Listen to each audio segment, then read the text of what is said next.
Hello everyone. Today we are discussing perpetual injunction.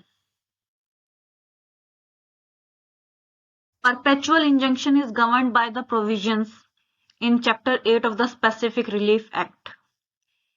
It can only be granted by way of decree made at hearing and upon merit of the case.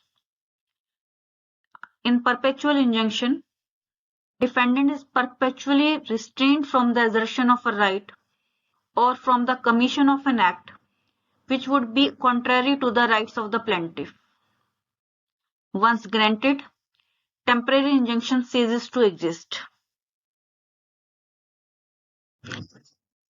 There are multiple objectives which are achieved by grant of perpetual injunction.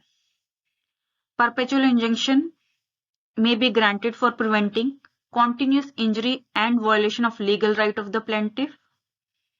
It may be for curtailing multiplicity of judicial proceedings due to continuous violation, or it may be for providing equitable and complete relief to the plaintiff where damages do not solely suffice, or for preventing breach of an express or implied legal obligation existing in the favor of plaintiff.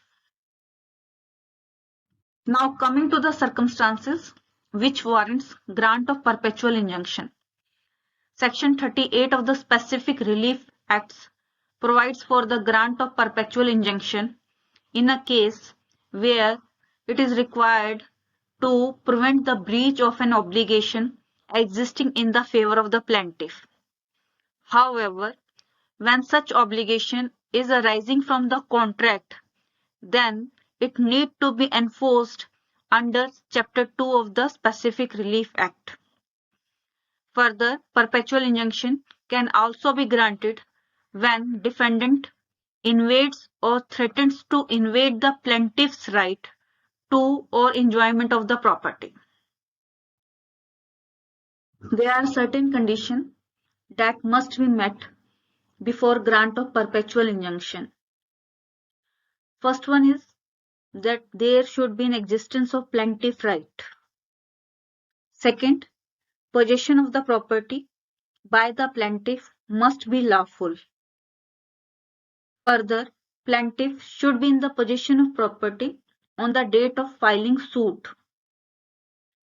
Third condition, that there should be a breach of obligation or infringement of legal right by defendant.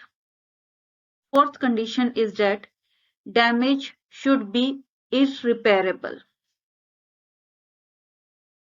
Now we are discussing certain examples where perpetual injunction have already been granted.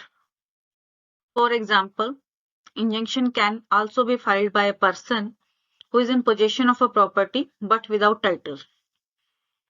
There are certain cases where injunction has also been granted in case of a co-owner or co-sharer of a property. Further, injunction can also be granted against a lessee or the lessor based on the terms of agreement. In case of Champertus agreement, injunction can also be granted since these are not illegal. Injunction has also been granted to prevent trespass. Perpetual injunction has also been granted in case of companies for the non-compliance of Companies Act. It has also been granted against government or its officer for the acts purported to be done in the discharge of their duties.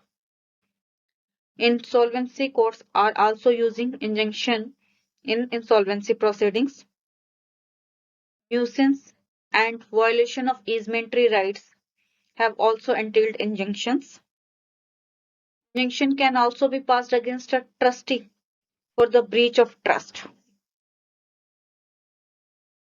This series would be continued further to explain important aspects of injunction.